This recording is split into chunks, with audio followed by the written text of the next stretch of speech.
بسم اللہ الرحمن الرحیم۔ السلام علیکم ورحمۃ اللہ وبرکاتہ۔ آج ہم آپ کے لیے بہت ہی اچھی اور بہت ہی انفارمیٹیو قسم کی ویڈیو لے کر آئے ہیں۔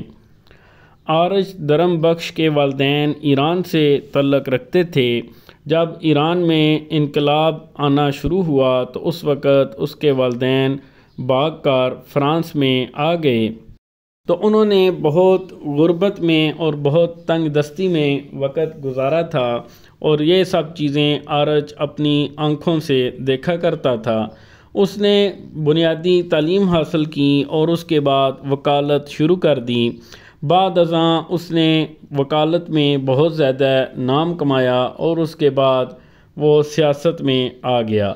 سیاست میں بھی اس نے بہت محنت کی اور سیاست میں ایک اپنا نام بنا لیا۔ اس نے جب دیکھا کہ فرانس میں لوگ خوراک کو بہت زیادہ ضائع کرتے ہیں تو اس نے اس کے بارے میں تحریک شروع کی۔ 2015 میں فرانس سب سے زیادہ خوراک ضائع کرنے والا ملک تھا۔ فرانس تقریباً 8 بلین ٹن خوراک ضائع کرتا تھا۔ فرانس میں بہت زیادہ لوگ خوراک کو ضائع کرتے تھے۔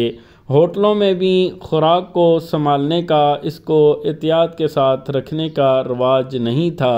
ہوٹلوں میں جب لوگ کھانا کھاتے تھے تو ان کے آگے جتنی خوراک بچ جاتی تھی وہ اٹھا کر کچرے کے ڈبے میں ڈال دی جاتی تھی۔ سٹورز میں جو خوراک بچتی تھی وہ بھی ضائع کر دیتے تھے، اور اس کو حفاظت کے ساتھ سنبھالنے کا کوئی انتظام نہیں تھا۔ وہ ایک وقت کا کھانا کھا کر باقی خوراک کو ضائع کر دیتے تھے اور اپنے استعمال میں نہیں لے کر آتے تھے۔ فرانس میں تو تقریباً 8 بلین ٹن خوراک ضائع ہوتی تھی، اور پوری دنیا میں 1 ارب 3 کروڑ ٹن خوراک ضائع کر دی جاتی تھی۔ جب یہ چیز آرچ درم بخش نے دیکھی تو وہ اس بات سے بہت زیادہ پریشان ہوا۔ اس نے جب تحقیق کی تو پتہ چلا کہ 35 لاکھ لوگ حکومت کے محتاج ہیں خوراک حاصل کرنے کے لیے۔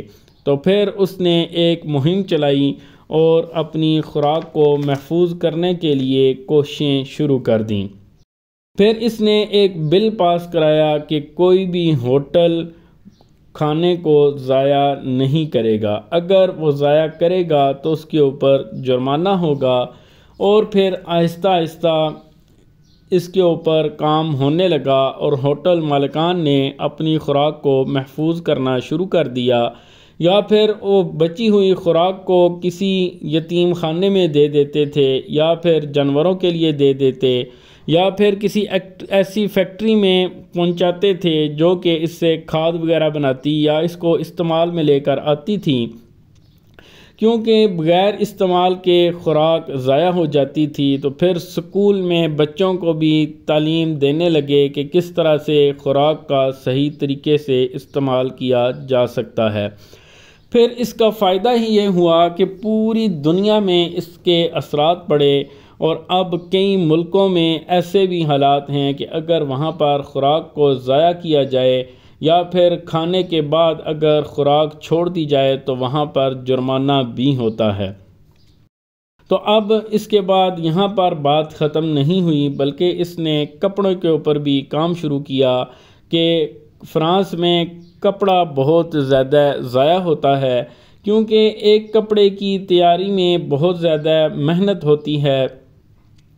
کاٹن کی ایک شرٹ تیار کرنے میں زمینداری سے لے کر ایک شرٹ کے مکمل تیار ہونے تک تقریباً 2700 لیٹر پانی ضائع ہوتا ہے۔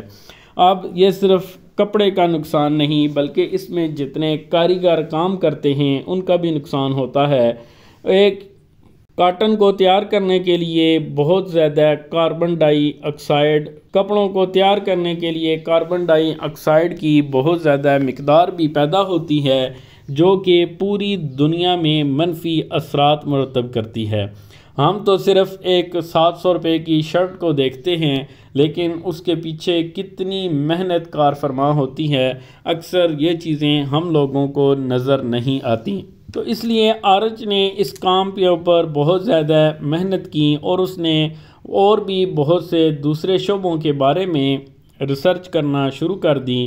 اب فرانس میں میڈیکل کے شعبے میں بھی بہت کام ہو رہا ہے کہ جو لوگ معذور افراد اس دنیا سے چلے جاتے ہیں یا وہ فوت ہو جاتے ہیں، اس کے بعد ان کی ویل چیئر وغیرہ یا میڈیکل کے جوتے وہاں کی آرگنائزیشنز وغیرہ، وہاں کے ادارے وہ ویل چیئرز وغیرہ وہاں سے لے لیتے ہیں اور وہاں پر پہنچاتے ہیں جہاں لوگوں کے پاس ویل چیئرز وغیرہ اور جوتے نہیں ہوتے۔ بلکہ اب تو یہاں تک کام ہو رہا ہے کہ جو ادویات وغیرہ گھروں میں بچ جاتی ہیں، کچھ ادارے وہ ادویات وہاں سے کلیکٹ کرتے ہیں اور وہاں پر پہنچا دیتے ہیں جہاں پر لوگوں کو اس کی بہت زیادہ ضرورت ہوتی ہے۔ آج کل تو استعمال کے پانی جو ہم چھپڑ وغیرہ جوہڑوں میں چھوڑ دیتے ہیں، اس کو بھی اس حد تک فلٹر کیا جاتا ہے کہ کئی ملکوں میں یہ بھی پینے کے قابل ہوتا ہے۔ یہاں پر ایک حیرت انگیز طور پر یہ بھی بات قابل غور ہے کہ اس طرح کے اصلاحی کام کرنے والے لوگ جیسا کہ بل گیٹس اور بہت سے مختلف قسم کے لوگ، بہت سے اور بھی لوگ جو کہ مختلف ملکوں میں کام کر رہے ہیں، وہ زیادہ تر یورپ میں ہی کیوں ہمیں نظر آتے ہیں۔ ہمارے اسلامی معاشرے میں اس طرح کی مثالیں بہت کم ملتی ہیں۔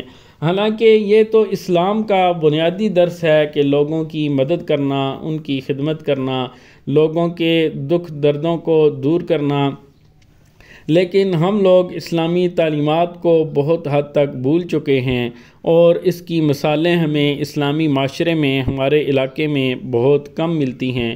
تو اللہ تعالی ہمیں بھی لوگوں کی مدد کرنے اور نیک عمل کرنے کی توفیق عطا فرمائے، اور اس طرح کی مزید اچھی ویڈیوز کے لیے ہمارے ساتھ رہیے۔ اجازت دیجیے، اللہ حافظ۔